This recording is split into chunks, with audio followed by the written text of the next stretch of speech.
गांव का नाम भूतियापुर था। इस गांव में हर कोई एक दूसरे से दूर रहने की कोशिश करता था। गांव के किनारे पर एक पुराना खंडहर नुमा घर था, जिसे लोग भूतिया मानते थे। कहते थे कि वहां रात के समय अजीब ओ गरीब आवाजें आती थीं। कोई भी रात के अंधेरे में उस घर के पास जाने की हिम्मत नहीं करता था।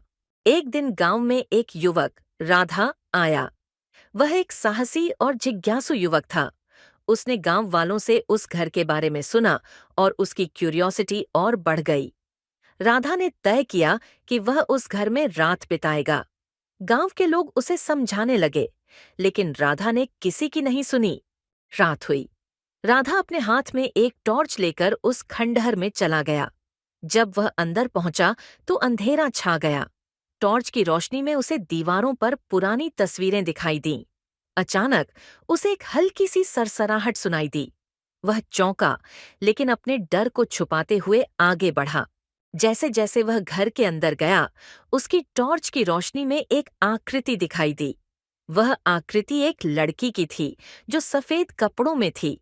राधा ने सोचा कि शायद यह उसकी आंखों का धोखा है, लेकिन जब आकृति और करीब आई तो उसे स्पष्ट दिखने लगी।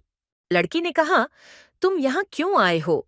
राधा ने उसे बताया कि वह सिर्फ सच्चाई जानना चाहता था।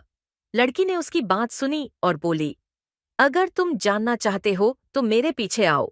राधा ने थोड़ी हिम्मत जुटाई और उसके पीछे चलने लगा।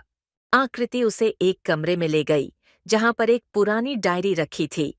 लड़की ने कहा, यह डायरी मेरे परिवार की है। हमें यहाँ से जाने के लिए मजबूर किया गया था, लेकिन हम कभी नहीं गए। अब मैं इस घर में फंसी हुई हूँ। राधा ने डायरी खोली और पढ़ना शुरू किया। डायरी में लिखा था कि उस परिवार ने गांव के एक अमीर आदमी से दुश्मनी मोल ली थी। उस आदमी ने एक रात उनकी हत्या करवा दी और घर को भूतिया बना दिया।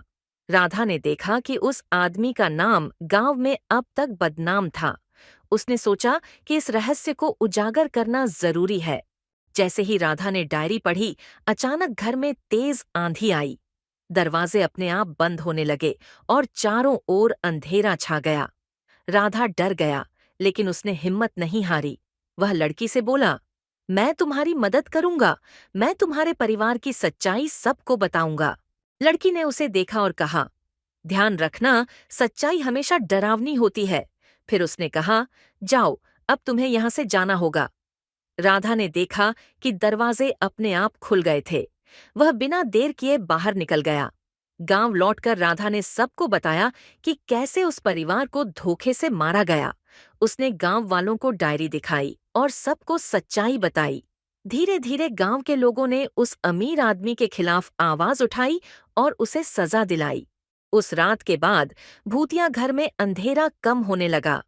लोगों ने उस लड़की की आत्मा को शांति दी और वह भी मुक्त हो गई। राधा ने यह समझा कि सच्चाई हमेशा सामने आनी चाहिए, चाहे वह कितनी भी डरावनी क्यों न हो।